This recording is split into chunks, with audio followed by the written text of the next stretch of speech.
Oi, gente, que prazer poder estar com vocês e poder compartilhar um pouquinho das minhas impressões sobre o Vem Segue-me essa semana. Eu vou te contar que entre tantas coisas eu pude sentir, como foi nos ensinado na conferência geral. Vale a pena a mortalidade. Vale a pena passarmos pelos ventos furiosos, pelas tempestades da vida. E eu acho que isso que eu mais aprendi estudando essa designação de Éter 6 a 11, onde os jareditas se encontravam lá no Velho Mundo. E agora eles se preparavam para essa travessia, para essa viagem. Agora eles iriam para o novo mundo, em busca, em direção à Terra Prometida. E claro, nem tudo era fácil, exigia preparação. Essa travessia dos jareditas é uma metáfora da nossa própria vida. Então, que a gente possa observar os detalhes dessa travessia e aprender com ela. Primeiro, eles precisaram se preparar.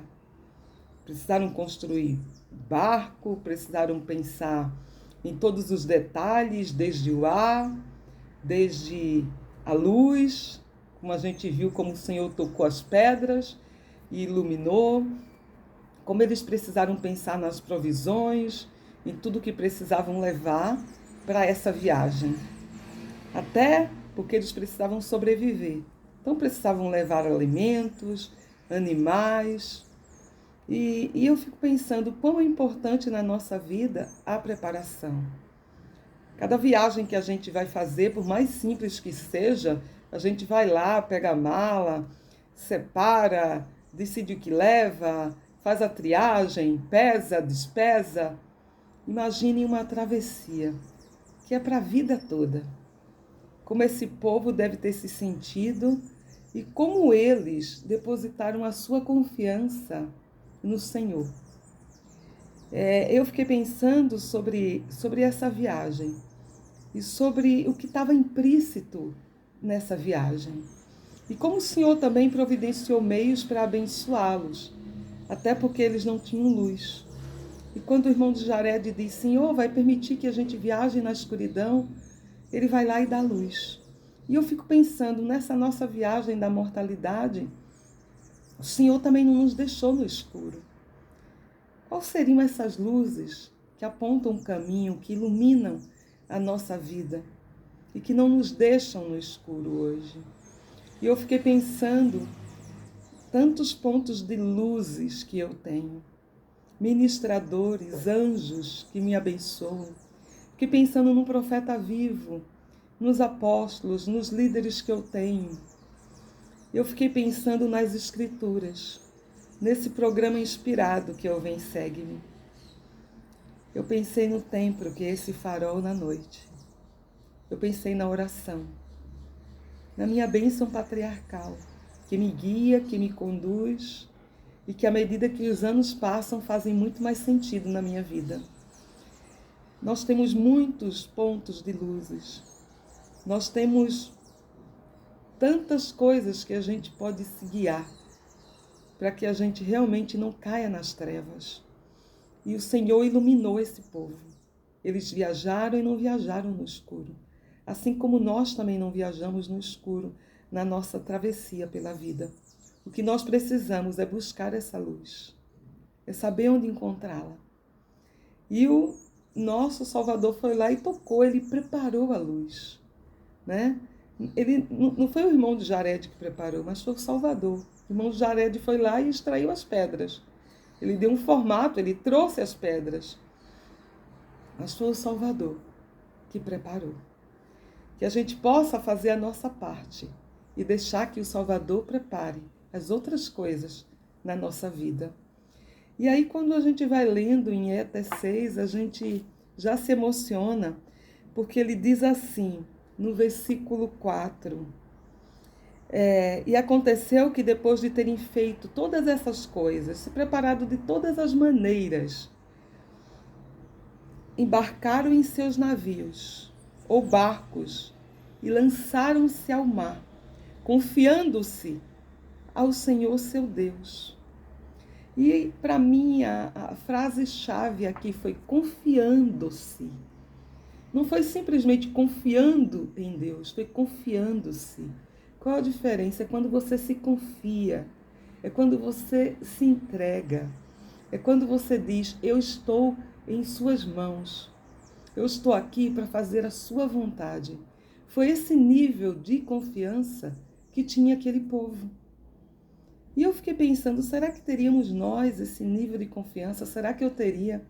Entrar em um barco, primeiro esse barco não tem ali um capitão físico, ele não tem um leme. O leme que é esse aparato que conduz, que o capitão dá as ordens e ele direciona, é o leme que dá a direção, que indica para onde você está. Nesse caso, o próprio capitão do barco é o Salvador Jesus Cristo. O leme é ele dá a direção. Ou seja, os jareditas precisaram confiar-se ao Senhor totalmente. Confiar-se a um capitão que eles não estavam vendo, a um leme que eles não viam. Confiar que chegaria do outro lado sem saber se chegaria. E eu fiquei pensando, gente, quantas vezes eu no meu dia a dia, às vezes eu vou pegar um ônibus e eu estou vendo lá o destino no ônibus. Mas mesmo assim, eu chego para o condutor, para o motorista e digo, este ônibus passa em tal lugar? E às vezes eu penso, por que eu estou perguntando isso? Eu já peguei esse ônibus antes, eu já sei o trajeto. Mas é como se eu quisesse me certificar de que aquele ônibus não mudou o caminho, de que o trajeto será aquele mesmo. Vocês já fizeram isso? Pois é, eu quero a certeza que aquele ônibus vai me levar naquele destino. Mas eu fico pensando, os jareditas. Eu não estou falando de uma viagem terrestre, de pouco espaço, e que você conhece o percurso. Mas eu estou falando de uma viagem em alto mar, que você nunca fez, que você não conhece o percurso, que você não sabe onde vai dar, e que você não está vendo o capitão, que você não está vendo o leme. Vocês podem imaginar isso? Essa era a fé dos jareditas. E eles confiavam-se ao Senhor. E eu fiquei pensando quanto na nossa vida nós vamos precisar ter esse tipo de fé. Esse tipo de fé para acreditar quando o mundo pode dizer, isso é loucura. Esse tipo de fé para dizer, agora eu sou membro da Igreja de Jesus Cristo dos Santos dos Últimos Dias. E as pessoas dizerem, como assim? Religião? Você ficou maluco? Acreditar em Deus? Precisamos mais do que nunca desse tipo de fé. Esse tipo de fé que a gente sente, que excede todo o entendimento e que você somente entende através do Espírito Santo.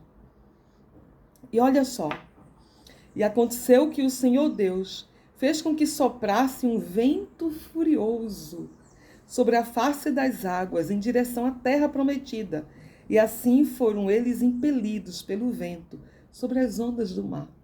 Ou seja, eles vão lá, eles entram no navio. E aí o Senhor manda um vento furioso.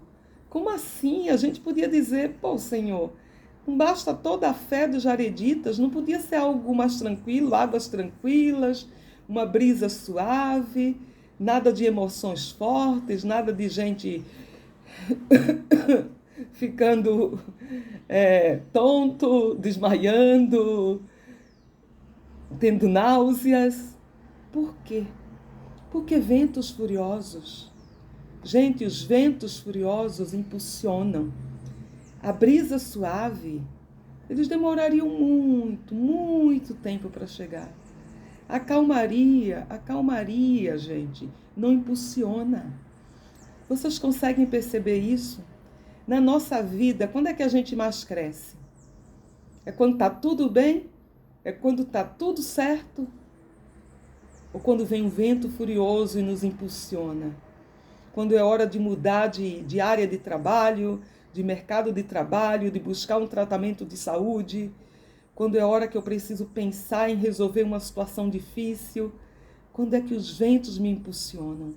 Quando é que eu cresço mais? É na calmaria da vida ou são nas tempestades que me obrigam a ter que buscar refúgio, a ter que clamar com mais força, a ter que agir, a ter que atuar, a ter que desenvolver fé, a ter que confiar?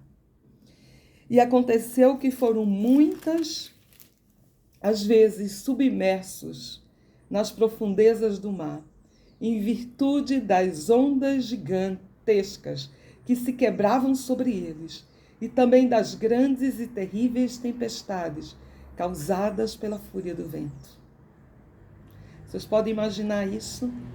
Essa sensação de estar sendo tragado pelo mar, os ventos furiosos, a fúria, as tempestades, as ondas gigantes. Gente, eles tiveram fé de entrar no barco. O fato de você ter fé não significa que você será poupado das tempestades da vida, mas significa que se você for constante na sua fé, você vai conseguir resistir, suportar e estará protegido quando vierem as ondas gigantes. E você estará protegido por um Salvador que está acima, que está no controle, que está comandando esse barco.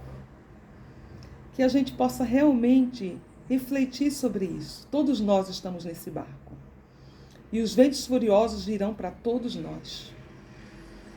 Mas a grande diferença está na nossa atitude. Como é que a gente vai encarar esses ventos furiosos? Com confiança, colocando a nossa vida a serviço e à disposição? Ou a gente vai simplesmente temer? E aconteceu que quando eram submersos nas profundezas do mar, a água não lhe causava dano. Os ventos furiosos virão, mas eles não nos vão causar dano, não nos vão abalar. Porque como nós aprendemos, se nós fizermos convênios, vai estar tudo bem. Não importa o que aconteça, gente, vai estar tudo bem. Porque seus barcos eram ajustados como um vaso. E também eram ajustados como a arca de Noé. Portanto, quando eram envolvidos pelas muitas águas, clamavam ao Senhor, e Ele novamente os fazia voltar à tona da água. Eles estavam protegidos por uma embarcação, que eram ajustados como um vaso, e também ajustados como a arca. E eu fico pensando, como é que a gente pode ter esse ajuste na nossa vida? Como a gente pode ter essa conexão ajustada com o nosso Pai Celestial? De tal maneira que a gente seja blindado do mundo, blindado dessas tentações. E eu fiquei pensando nos nossos convênios do templo. Quando nós vamos ao templo, foi nos prometido isso pelo presidente Nelson. Nós recebemos poder do alto, nós somos investidos por esse poder. Nós somos blindados. Quando nós desenvolvemos com o nosso Pai Celestial, com o nosso Salvador Jesus Cristo, um relacionamento de convênios com Ele, nós nos colocamos numa posição de ajuste, de estar junto com Ele, lado a lado. Que o Senhor realmente possa nos abençoar para que a gente consiga enxergar a plenitude de ter esse convênio. De saber que um convênio com o nosso Salvador Jesus Cristo nunca será quebrado. Mas Ele vai estar lá conosco e a gente pode clamar e Ele vai nos ouvir quando vier essas ondas enormes, imensas. E Ele diz assim, e eles clamavam ao Senhor e Ele novamente os fazia voltar à tona da água. A gente sabe que a nossa vida, nós vamos ter tempestades, mas nós precisamos confiar no Senhor, desenvolver a nossa fé. Ele é o capitão, é Ele que tem a direção do barco. Os ventos furiosos virão, mas são necessários, a gente precisa passar por eles para crescer nessa vida. Precisamos dessas tempestades na vida. E até para apreciar mais os momentos de calmaria. A gente precisa lembrar que estamos num relacionamento ajustado com o nosso Salvador. E esse relacionamento de convênio. E quando as coisas ficarem muito difíceis, a gente sabe que pode buscar essa luz. Que a gente pode clamar a Ele. Pode pedir a ajuda dEle. E não importa o que aconteça, tudo vai ficar bem. Porque fizemos convênio com eles. E olha só. E aconteceu, eu estou em Éter 6:8, que enquanto estavam sobre as águas, o vento não deixou de soprar em direção à terra prometida. E assim eles foram impelidos pelo vento. Eles entraram. O vento não deixou de soprar. A tempestade não deixou de vir. Mas eles chegaram ao seu destino. E uma coisa interessante, enquanto eles passavam por tudo isso, qual era o segredo? O que eles fizeram para conseguir passar e sobreviver por esses dias, que foram 344 dias? Imaginem, quase um ano nessa situação.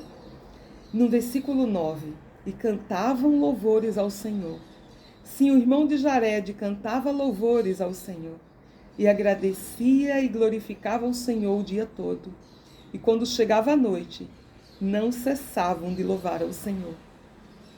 Gente, nós precisamos cantar louvores ao Senhor. Precisamos agradecê-lo dia e noite, seja o que acontecer na nossa vida. Lembrar das bênçãos, lembrar de onde chegamos, lembrar das bênçãos que temos na nossa vida e como o Senhor já abençoou a nós e a nossa família. Sempre vou lembrar do presidente Nelson, no auge da pandemia do coronavírus, daquele vento furioso, quando ele chamou todo mundo e pediu para que a gente agradecesse. Agradecer em meio ao vírus, agradecer em meio às doenças, às nossas perdas, às dificuldades econômicas, sociais. Foi isso que um profeta nos pediu, agradecer. Então, quando a gente estuda sobre esse povo de Jared, a gente aprende tanto. Precisamos agradecer muito. Um dos discursos indicado nessa aula é um discurso do presidente Ayrin. Ele fala, lembrai-vos, lembrai-vos. E ele fala de uma noite que ele está voltando para casa depois de um serviço da igreja, já tarde, e ele vê o sogro dele com um feixe de canos na mão. Ele vê que o sogro dele está fazendo um trabalho de puxar água para a casa dele, tarde da noite, e ele diz que ficou olhando e disse, poxa vida, aquele serviço prestado pelo sogro dele deu tanta gratidão, e ele sentiu como se uma voz dissesse para ele assim, essas experiências não são só para você, anote-as. E aí o presidente Ayrin diz que ele decidiu escrever, ele pegou uma folha e começou a escrever. E ele compreendeu a mensagem que vinha à sua mente. Ele disse que ele deveria escrever para que seus filhos lessem no futuro, como eu vi a mão de Deus abençoar nossa família. E como é que a gente vê a mão de Deus abençoar a nossa família, gente? A gente vê através das pessoas. Ele viu naquela noite o sogro dele abençoar a família dele. E ele diz assim, vovô não precisava fazer o que estava fazendo por nós. Ele poderia ter delegado a tarefa para outra pessoa, ou simplesmente não ter feito nada. Mas ele estava servindo a nós, sua família, como sempre fazem os discípulos de Jesus Cristo, que assumem convênios. Eu sabia que isso era verdade. Assim registrei essas coisas para que meus filhos se lembrassem um dia, quando precisassem. E ele relatou muitas e muitas outras experiências, onde ele viu a mão do Senhor abençoar a vida dele e da família dele. E ele dá um desafio de que todos os dias nós deveríamos nos perguntar exatamente isso. Né? Eu vi o Senhor, como é que eu vi a mão do Senhor agir em minha vida e na vida dos meus filhos hoje? Esse discurso, lembrai-vos, é para que a gente lembre. Porque às vezes a gente acaba lembrando do Senhor na tempestade e nos ventos furiosos. E quando vem a calmaria, quando passa tudo, agora eu estou bem, não tem nenhum vírus ameaçando, eu estou trabalhando, tenho dinheiro para pagar minhas contas, eu posso viajar, posso comer, posso me vestir. A gente começa às vezes a achar que conseguiu tudo por nossos méritos e esquece de dar graças ao Senhor. Esquece de exercer a humildade, esquece de lembrar de onde viemos, quem somos, qual deve ser a nossa essência. Então, esse povo, eles agradeciam ao Senhor. E eles clamavam ao Senhor, eles reconheciam a sua plena dependência de Deus dentro de um barco fechado, sendo guiado por um capitão para uma terra prometida. E no versículo 10, e assim foram impelidos para a frente, e nenhum monstro do mar pôde despedaçá-los, e nenhuma baleia pôde causar-lhe dano, e tinham luz continuamente, estivessem em cima ou embaixo da água. Deste modo foram impelidos sobre as águas por 344 dias. Gente, observem isso. A gente está falando de uma travessia de uma época 2000 antes de Cristo. Todo esse sistema de navegação, ele não estava ainda aperfeiçoado. Mas esse barco, ele não foi feito à maneira dos homens. Ele foi um barco instruído com os planos e os moldes do nosso Salvador Jesus Cristo. Que a gente possa pensar nessa embarcação que todos estamos, numa embarcação comum.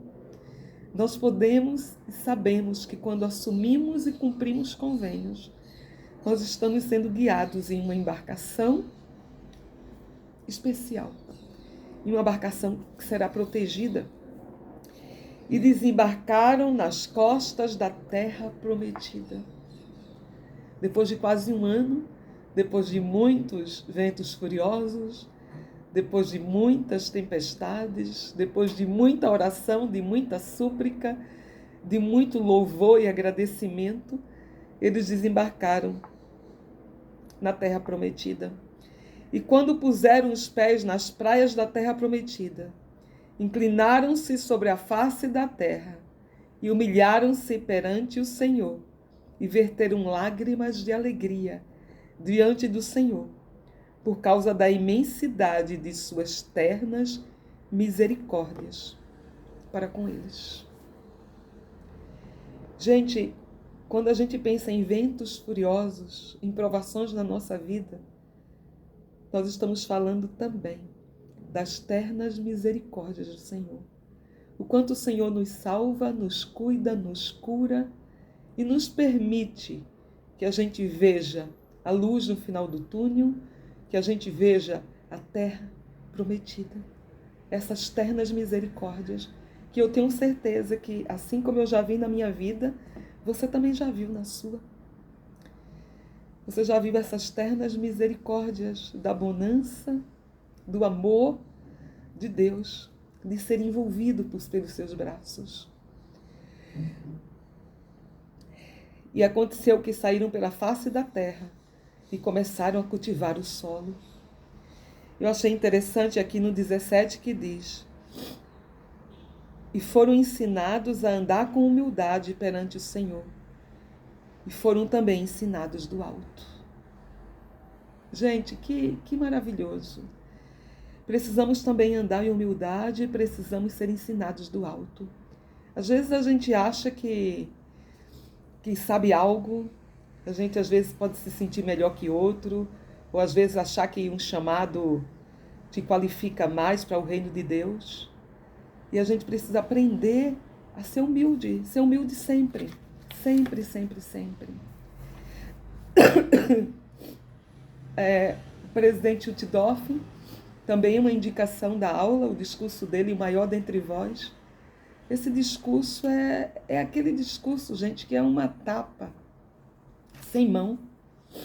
Ele fala de uma época em que ele trabalhava na Europa, na presidência da área da Europa, e ele foi um dos responsáveis aí, organizando tudo, no planejamento e organização dos eventos que levariam à dedicação do Templo de Madrid, na Espanha.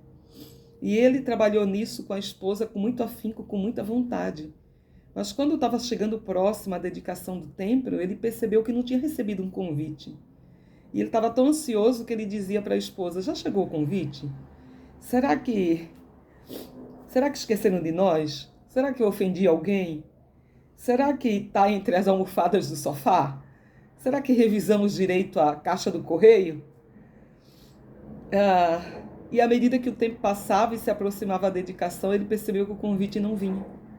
Ele não tinha sido convidado. E ele disse que, em vez de se sentir, poxa, isso não foi justo, eu trabalhei muito para essa dedicação, será que eles acharam que eu moro muito longe? Será que eu não merecia estar presente? Ele disse que percebeu que isso não tinha nada a ver com os sentimentos dele. Aquele templo era uma casa dedicada ao Senhor. E que ele devia se alegrar, independente de estar numa dedicação, de ter sido convidado ou não, por todos aqueles santos da Espanha que estavam sendo abençoados. E embora ele não estivesse lá na dedicação física, ele estava na casa dele e ele de igual maneira se alegrou. Então a gente fica pensando, às vezes a gente acha, eu mereço tal privilégio. Esqueceram de mencionar o meu nome. Às vezes a gente se sente e a gente aprende que tudo é pelo reino de Deus, não é por nós, não sou eu. É para que esse evangelho cresça, para que a coligação de Israel aconteça. O presidente Uchtdorf, nesse discurso lindo sobre humildade, que ensina tanto, ele falou ainda sobre um presidente de estaca, em que ele teve a oportunidade de acompanhar, porque por ocasião do 105, quando ia fazer 150 anos da chegada dos pioneiros no Vale, esse presidente de estaca, ele estava à frente de todas as comemorações, celebrações, se reunindo com as autoridades gerais, participando desse comitê, toda a organização. Mas aí o que acontece? 2 semanas antes de acontecer o evento, que esse presidente de estaca trabalhou tanto, houve uma reorganização e esse presidente de estaca foi desobrigado. E agora ele não estava mais naquele comitê de frente, ele não se reunia mais com as autoridades gerais. Mas ele simplesmente teve uma designação para ajudar na limpeza, para uma designação para ir lá, colocar a pazinha de terra. E ele diz que esse presidente de estaca fez da melhor maneira possível. Não importam chamados na igreja, não importam títulos. A gente não faz as coisas na igreja para dizer que eu sou melhor que o outro. Todos nós precisamos servir como o menor deles, como o nosso Salvador Jesus Cristo. Esse povo, os jareditas, eles chegaram e eles foram ensinados do alto e foram ensinados a ser humildes. Quantas lições nós aprendemos? Quantas lições de fé, de confiança, de humildade. Depois a gente vê que morre Jared, morre o irmão de Jared. A gente vê que eles começam a fazer suas próprias escolhas, eles instituem reis e que há governos justos, outros injustos. A gente vai ver a influência desses governos. A gente vai ver como as combinações secretas entram na vida deles e leva à destruição dessa nação, assim como foi profetizado no livro de Mórmon, que são as combinações secretas que levarão à destruição de todas as nações. Que a gente possa ter muito cuidado em dar importância àquilo que realmente importa, a entender que todos nós estamos nesse barco, todos nós estamos nessa travessia, todos nós queremos chegar do outro lado na Terra Prometida. Todos nós queremos chegar lá no final com a nossa recompensa eterna. Mas isso vai depender exclusivamente do que fizemos durante a travessia.